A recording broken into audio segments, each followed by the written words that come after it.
বেশ ঝাল ঝাল লাল লাল রবিবার স্পেশাল খাসির মাংসের ঝোল। আজ হাতে মেখে তারপরে রান্নাটা বসিয়ে দিয়েছিলাম। অনেক দেরি হয়ে গিয়েছিল রান্নাটা করতে, তাই গরম জল দিয়ে ভালো করে ধুয়ে নিয়ে পেঁয়াজ রসুন আদা লঙ্কা পেঁয়াজ সব কিছু দিয়ে স্বাদ মতো নুন গুঁড়ো মশলা দিয়ে হাতে মেখে সর্ষের তেল দিয়ে আধা ঘন্টার মতো রেখে দিয়েছিলাম। রেখে দিয়ে তারপরে রান্নাটা বসিয়ে দিয়েছি। ভালো করে কষিয়ে নিয়েছি।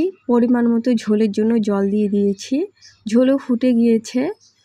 গরম মশলা মিট মশলা দিয়ে রান্নাটা করে নিচ্ছি। গরম মশলা মিট মশলা দেওয়ার পর একটু ঢাকা দিয়ে রাখলে খুব সুন্দর একটি গন্ধ বেরিয়ে আসে।